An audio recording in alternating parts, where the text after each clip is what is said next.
Tak, neobvyklá situace, 4-3.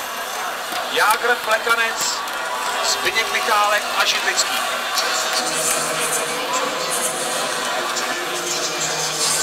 Ještě ke všemu Jan Vazmáň, pro ně je to emotivní zápas.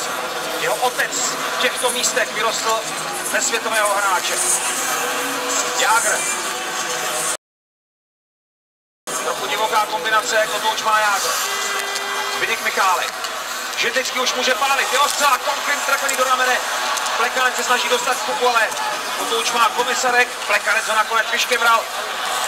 Zbyněk Michálek. Jágr. Zbyněk Michálek. Jeho zcela zlomená hůl, ale Karel Rakunek mezi tím opouští trestnou lavici. A Zbyněk Michálek ještě fotbalově pomohl. Přesilovka 5-3, bude trvat něco přes minutu. Plekanec.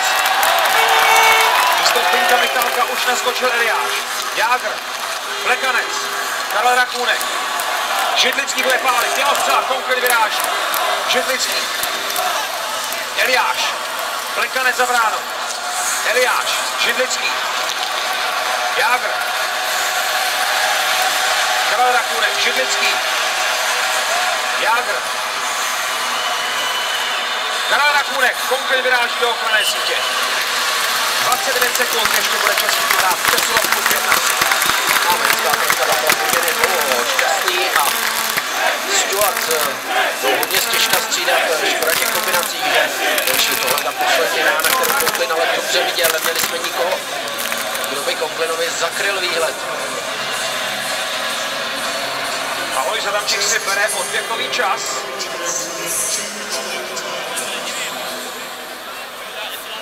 On cítí velkou šanci, ještě půl minuta přesilovky 5-3, 29 vteřin přesně. On tam chce poslat stejné hráče, chce jim ukázat ještě nějakou variantu. Slavomír Lener.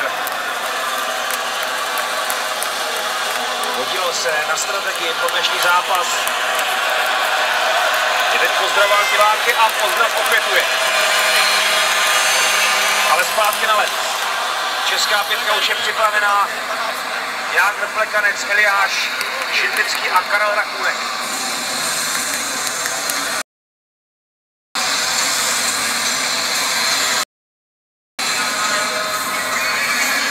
Američané mají na poli Tima Stapletona. Ten ale prohrává vazovaný s Plekancem. Jágr, Židlický. Dva hráči teď před brankou, to je ta změna. Eliáš. Plekanec, dělal to výborně, stačil dojet ten půl prohu. Jágrova střelka!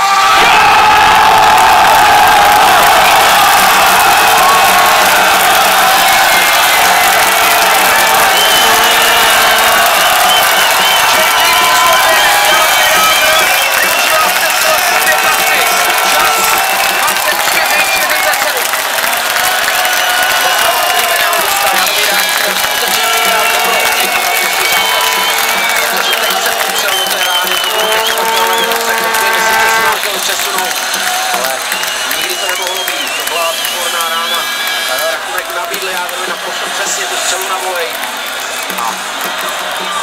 A ještě tam byla možná teď. Já si nemyslím, protože to byla taková rána, která rychle zasvištěla nad